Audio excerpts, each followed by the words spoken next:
नमस्कार, आप देख रहे हैं अपने उत्तराखंड में हूं आपके साथ संदीप तिवारी। उत्तराखंड के चमोली में पिछले दिनों हुए हिंदू मुस्लिम प्रकरण को लेकर मुस्लिम नेता ओवैसी के द्वारा ट्वीट करके दिए गए बयान की कांग्रेस ने निंदा की है। कांग्रेस प्रदेश अध्यक्ष करण माहरा ने कहा है कि ओवैसी भारतीय जनता पार्टी की बी टीम के रूप में कार्य करते हैं और जब भी चुनाव आता है उनके द्वारा ऐसे बयान दिए जाते हैं जिससे जनता का ध्यान विकास के मुद्दों से हट जाए। कांग्रेस प्रदेश अध्यक्ष ने कहा कि ओवैसी के इस बयान को कांग्रेस पार्टी गंभीरता से नहीं लेती है, बल्कि सरकार से मांग करती है कि ऐसे व्यक्ति के खिलाफ कार्रवाई की जाए।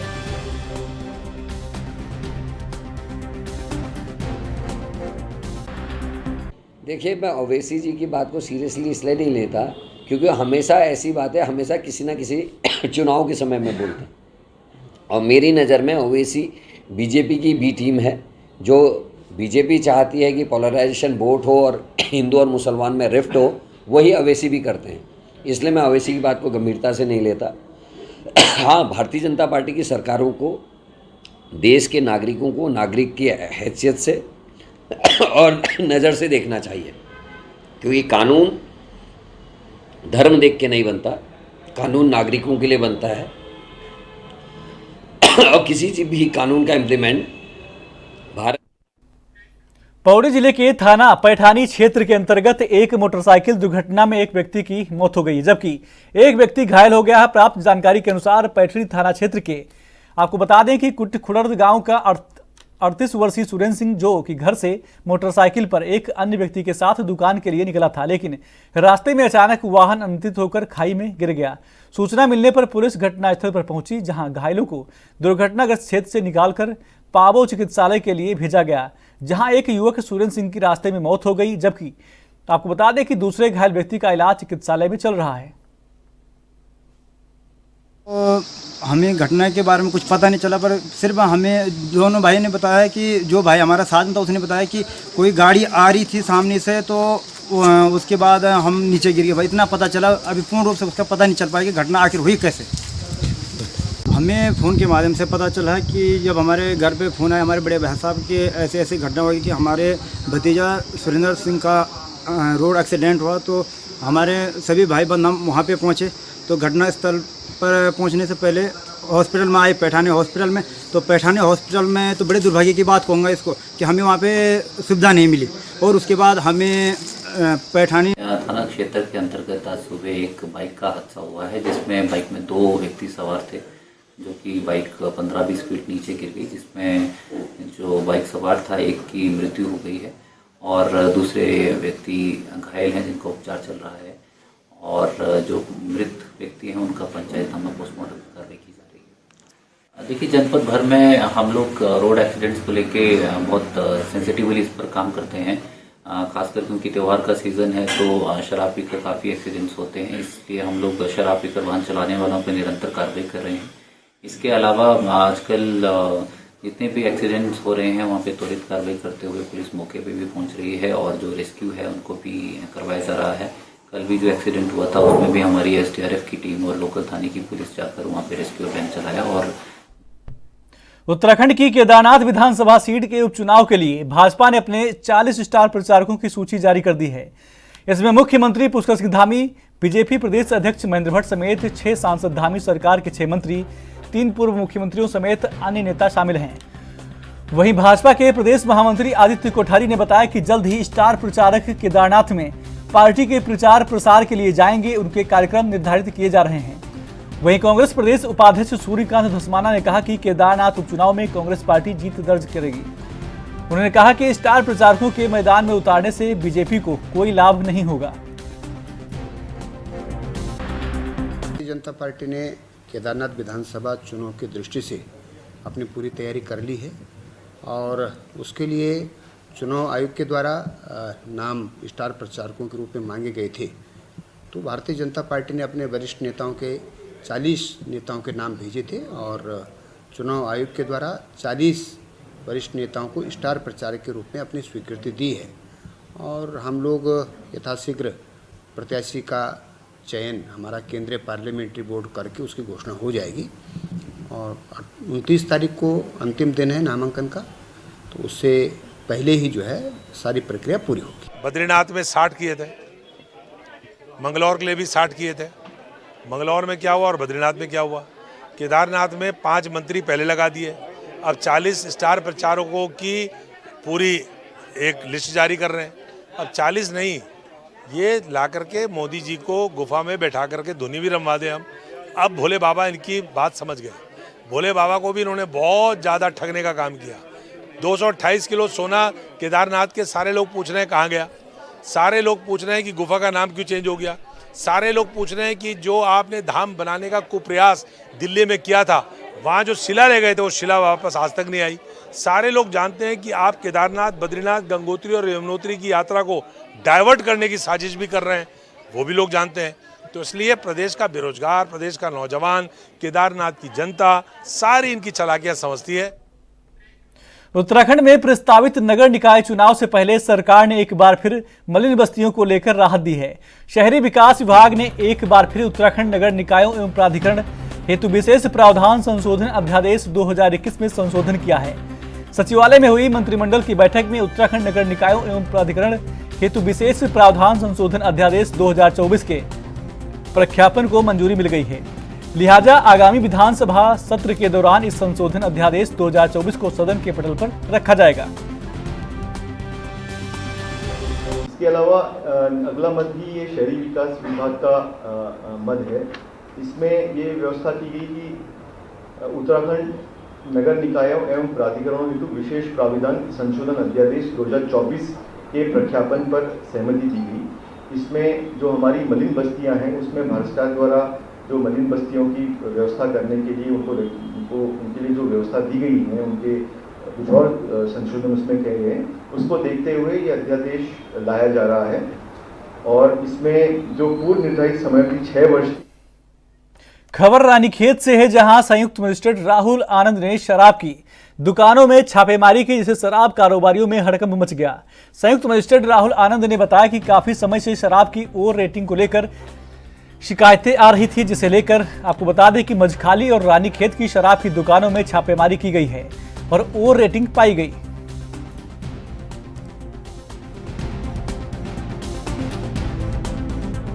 कुछ दिनों से यहाँ पे शिकायत प्राप्त हो रही थी ओवर प्राइसिंग की पूरे रानीखेत क्षेत्र अंतर्गत। तो इसी क्रम में कल मेरे द्वारा स्वयं द्वारा जो है गुप्त तरीके से 3 जगहों पे शराब की दुकानें जो 3 है, तीनों पे जगह पे छापेमारी की गई तथा स्वयं मेरे द्वारा जो है तीनों जगहों पे खरीदारी की गई। प्रथम जगह जो है मझखाली में 6:53 पे मेरे द्वारा खरीदारी की गई, जहाँ पे 2 बडवाइजर तथा 1 मैकडॉवेल की खरीदारी की गई। तो मैकडॉवेल की जो विस्की 165 रुपये प्रिंटेड है, उस पर MRP वो 190 रुपये में दी गई। बडवाइजर जिस पे 245 रुपये अंकित है 260 रुपये में दी गई। दूसरी जो रानीखेत में देसी शराब की दुकान है, वहाँ पे जो गुलाब करके एक क्वार्टर मिलती है, तो वो उसकी प्राइस 85 रुपये है, उसे 100 रुपये में दिया गया। इसके उपरांत जो अंग्रेजी शराब की दुकान रानीखेत में है, वहाँ पे बकार्डी लेमन जो है विस्की रम जो है उसमें 455 की जगह 480 रुपये में बेचा गया तथा ट्यूबॉर्ग जो है वो 195 की जगह 210 रुपये में बेचा गया। तीनों जगहों पे जब दुकानदारों से प्रश्न किया गया कि आप इस पे ओवर प्राइस क्यों ले रहे हो, तो तीनों जगह से सामान्य जवाब था कि यही प्राइस है, हर जगह ऐसी तरह से बिकता है, लेना है तो लो। तो इसी क्रम में तीनों दुकानों पे ऊपर कार्रवाई की जा रही है। आज अभी कार्रवाई की गई है। तीनों जगहों दुकानों पे जिला आबकारी अधिकारी, जिलाधिकारी महोदय तथा क्षेत्रीय जो हमारी आबकारी अधिकारी, इन तीनों के माध्यम से तीनों को लिखा गया है कि तीनों दुकानों पे नियमानुसार 50,000 रुपये अर्थदंड जो है आरोपित किया जाए। इसके उपरांत क्षेत्रीय आबकारी जो अधिकारी हैं उनको भी ये निर्देशित किया जाता है, तीनों दुकानों की सघन विस्तृत जांच कर हमें अवगत कराएंगी कि तीनों दुकानों में क्या अदर इरेगुलरिटीज़ हैं या नहीं। तथा इसी प्रकार जो है रानीखेत के अन्य शराब की दुकानों या अन्य जगहों पे भी इस तरह की छापेमारी और भविष्य में भी की जानी है तथा अवैध शराब के ऊपर भी हमें कई शिकायतें मिली।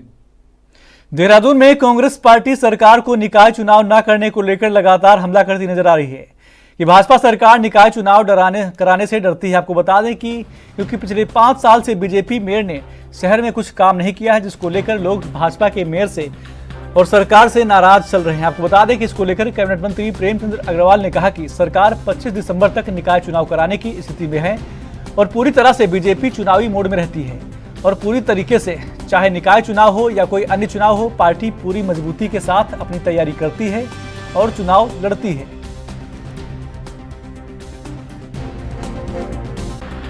तो क्या है सर, क्या 10 नवंबर तक कार्यक्रम करने के लिए आप लोग तैयार हैं? हम 25 दिसंबर से पहले निकाय चुनाव हर हालत में करने की स्थिति में होंगे, यानी कि चुनाव परिणाम 25 दिसंबर से पहले उत्तराखंड के निकायों का।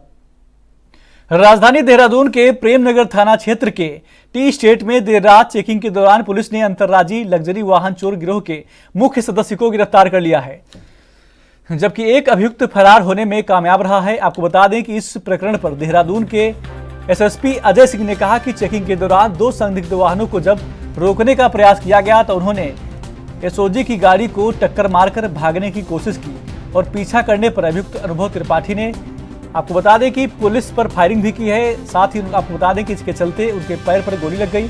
साथ ही उन्होंने कहा कि अभियुक्त पर पहले भी लखनऊ में वाहन चोरी के मुकदमे दर्ज हैं और फरार अभियुक्त पर पहले से 5 से 6 मुकदमे चल रहे हैं।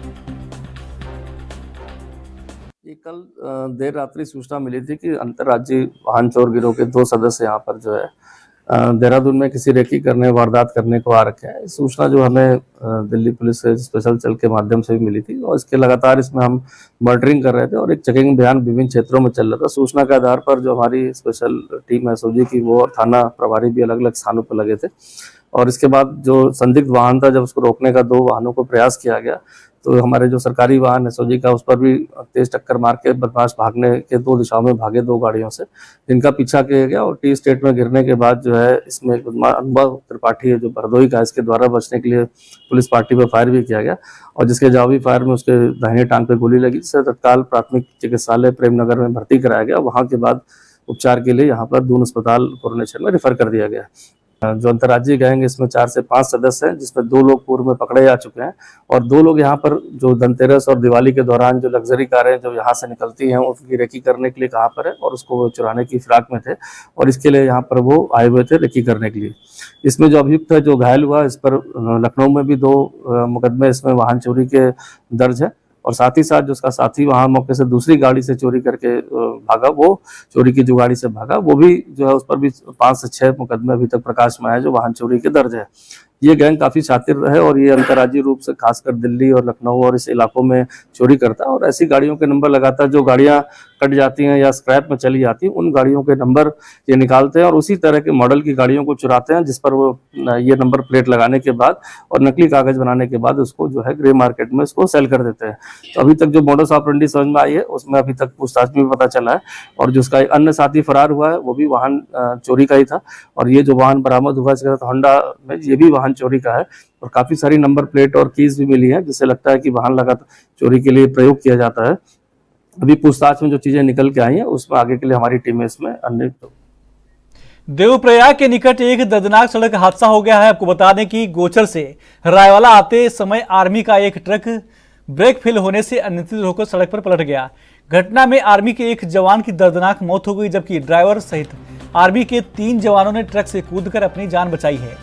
पुलिस ने मृतक जवान का शव कब्जे में लेकर पोस्टमार्टम के लिए भेज दिया है।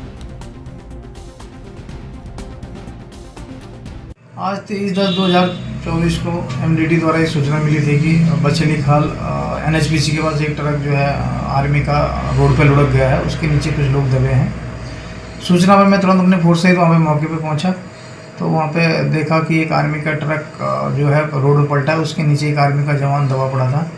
हम लोगों ने तुरंत रेस्क्यू किया और साथ में कई लोग आर्मी के वहाँ पे जवान थे, उनके द्वारा भी जो काफ़ी वर्क किया गया। साथ में वहाँ पे एक हाइड्रा बुलाया गया, हाइड्रा मशीन द्वारा वो ट्रक को उठाया गया तो उस जवान को बाहर निकाला गया, उसको तुरंत हॉस्पिटल भिजवाया गया उपचार हेतु, लेकिन हॉस्पिटल में डॉक्टरों द्वारा उसकी मृत्यु घोषित कर दिया गया था। और ये बहुत दुखद घटना हुई और ड्राइवर द्वारा बताया गया था कि अचानक गाड़ी की जो था ये ब्रेक फेल हो गए थे इसका, और ब्रेक फेल होने के चक्कर में जो है उसकी ब्रेक नहीं लगी और गाड़ी पीछे को आने लगी। अगर मैं इसको अंदर की तरफ नहीं काटता तो हो सकता है बड़ी कैजुअल्टी हो सकती थी। तो उसने जैसे ही जो है अंदर की तरफ ट्रक को पहाड़ी की तरफ को मोड़ा तो तब तक पलट गया और ये दुखद घटना हुआ। हम सब लोगों को बड़ा दुख है इस बारे में और उसके लिए हम जो है भगवान से, ईश्वर से कामना करते हैं कि उसकी आत्मा को शांति मिले और उसके परिवार को जो है दुख सहन करने की। खबरें और भी हैं, रुकते हैं छोटे से ब्रेक के लिए।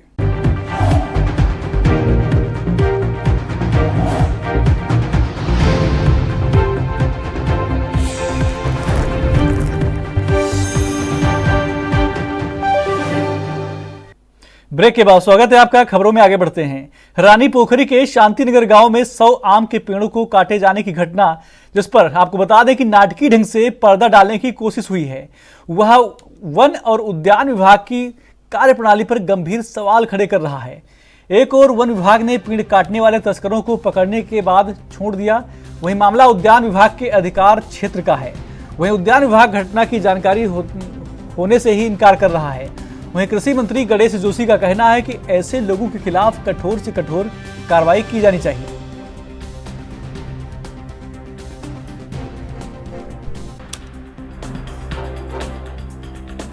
अब देखिए, मैंने भी आज अखबार में इस विषय को पढ़ा था, पर ऐसे व्यक्तियों के खिलाफ सख्त कार्रवाई होनी चाहिए, क्योंकि कोई भी पेड़ काटने से पहले वन विभाग व उद्यान विभाग से परमिशन ली जाती है।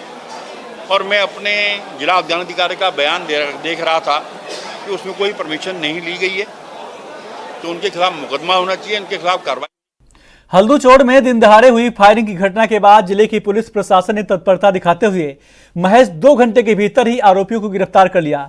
आपको बता दें कि घटना ग्राम देवरामपुर में आपूर्ति निरीक्षक मोहित कठेत की अध्यक्षता में आयोजित सस्ते गल्ले की दुकान की बैठक के दौरान हुई है, जहां मोहित जोशी और राजू पांडे के बीच कहासुनी के बाद वाद विवाद बढ़ गया। थाने में दर्ज शिकायत के अनुसार घटना के बाद वादी कैलाश चंद्र अपनी दुकान दौलिया हल्दूचौड़ पहुंचा, तभी 3 कारों में सवार आरोपियों ने उस पर पथराव और गोलीबारी की। किसी तरह वादी ने भागकर अपनी जान बचाई। लालकुआ थाना क्षेत्र में एक सरकारी दुकान के आवंटन को लेके 2 पक्षों में विवाद हुआ और एक पक्ष द्वारा दूसरे पक्ष को डराने के लिए और वहाँ अपना वर्चस्व जमाने के लिए उनके ऊपर जो है फायर किया और जो है उसको जान से मारने का प्रयास किया। इस मामले में पुलिस ने तत्काल एफआईआर रजिस्टर की और एफआईआर रजिस्टर करते हुए इसमें 6 अभियुक्तों को हमने गिरफ्तार किया। साथ ही जिस वेपन से गोली चली है वो वेपन भी पुलिस के द्वारा बरामद कर लिया है। जो ये 6 लोग गिरफ्तार किए हैं, इनमें से 3 लोगों का आपराधिक इतिहास है और ये लोग पूर्व में भी आपराधिक जो गतिविधियां उनमें संलिप्त रहे हैं। अभी तक की जो पूछताछ उसके हिसाब से उत्तर प्रदेश से ये इस तरीके का इलीगल वेपन लेके आए हैं और जो बाकी अभियुक्त हैं उनके बारे में जो उनका आपराधिक इतिहास उसके बारे में पूछताछ चल रही है। उत्तराखंड में लगातार कम हो रही कृषि भूमि को लेकर पूर्व कैबिनेट मंत्री प्रसाद नैथानी ने चिंता जाहिर की है। मंत्री प्रसाद नैथानी ने अपने जारी एक बयान में कहा कि यह पूरे प्रदेश के लिए चिंता का विषय है कि लगातार कम हो रही कृषि भूमि को बचाने के लिए सरकार कोई पहल नहीं कर रही। साथ ही उन्होंने कहा कि अपनी धार्मिक यात्रा के जरिए वो बंजर हो रही भूमि को कृषि भूमि में बदलने का संकल्प लेकर मुहिम चलाने जा रहे हैं।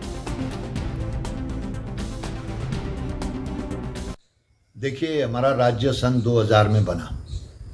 उस समय हमारे राज्य में जो कृषि योग्य भूमि थी वो 7.5 लाख हेक्टेयर जमीन हमारे पास थी और आज 2024 समाप्ति पे जा रहा है। इसमें 2.5 लाख हेक्टेयर ज़मीन जो है कृषि की वो ख़त्म हो गई है और 5.5 लाख के करीब जो है कृषि योग्य भूमि बची है। तो ये बहुत बड़ा प्रश्न चिन्ह है और धीरे धीरे जो गांव हैं वो उजाड़ हो रहे हैं, खेत वीरान हो रहे हैं। तो उस स्थिति को मद्देनजर रखते हुए मैंने ये महसूस किया, जो हमारी विश्वनाथ जगदीशिला डोली यात्रा चलती है उसमें 25वां वर्ष जो है ये रजत जयंती वर्ष के रूप में मनाने का संकल्प है और इसके तहत हमने बंजर खेतों को आगामी त्योहारी सीजन में सुरक्षा को लेकर पुलिस प्रशासन सतर्क हो गया है। जिला हरिद्वार में पुलिस संदिग्ध वाहनों की चेकिंग अभियान चला रहा है, साथ ही बाहरी लोगों का भी सत्यापन अभियान चलाया जा रहा है। इसी क्रम में मंगलौर में भी चेकिंग अभियान चलाया गया और सत्यापन की भी कार्रवाई की गई। साथ ही आगामी त्योहार को लेकर बाजार में बढ़ रहे अतिक्रमण के खिलाफ भी पुलिस ने कार्रवाई करते हुए कई दुकानदारों के चालान किए हैं। आदरणीय वरिष्ठ पुलिस अधीक्षक महोदय के आदेशानुसार शाम को फुट पेट्रोलिंग करेंगे और जो मार्केट में अतिक्रमण हो रहा है और त्योहारों के मद्देनज़र पूरा घूम फिर के ताकि रोड साफ हो जाए, संदिग्ध लोगों की चेकिंग सत्यापन अभियान सब चल रहा है। तो उसी के तहत आज ये कार्रवाई हो रही है जिसमें लोगों का सत्यापन भी किया जा रहा है, जिन्होंने अतिक्रमण कर रखा है उनको हटाया जा रहा है और जो हमारे संदिग्ध हैं वो व्हीकल बिना नंबर मोटरसाइकिल इन सबको चेक किया जाए। आगामी त्यौहार को लेकर हम ये अपील करते हैं कि दीपावली जो है प्रेम का एक त्यौहार है, सब लोग सौहार्द के साथ मनाएं और मार्केट में कोई पटाखे ना रखे। पटाखों के लिए एक अलग से स्थान चिन्हित किया जाएगा जो बाहर साइड रहेगा, ताकि किसी भी दुर्घटना या घटना से बचा। देहरादून में शिक्षा मंत्री डॉक्टर धन सिंह रावत की तरफ से क्लस्टर स्कूलों के आसपास के स्कूलों की मैपिंग करने के निर्देश दिए गए हैं। वहीं उत्तराखंड माध्यमिक शिक्षा के निदेशक लीलाधर व्यास ने कहा कि माध्यमिक शिक्षा में कुल 559 क्लस्टर स्कूल हैं। साथ ही उन्होंने कहा कि मंत्री जी की तरफ से निर्देश दिए गए हैं कि क्लस्टर स्कूल के इर्द गिर्द जितने संसाधन विहीन स्कूल हैं उनकी मैपिंग की जाए। इसके लिए जनपदों से डेटा मंगवाया गया है और डाटा मिलते ही उसे शासन को उपलब्ध करा दिया जाएगा।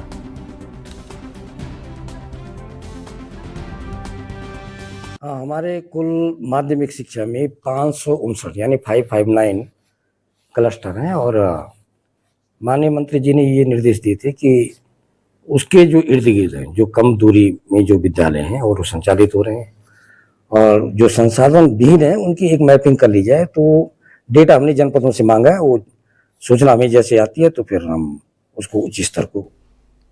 बुलेटिन में मेरे साथ बस इतना ही। आप देखते रहिए ANB न्यूज। नमस्कार।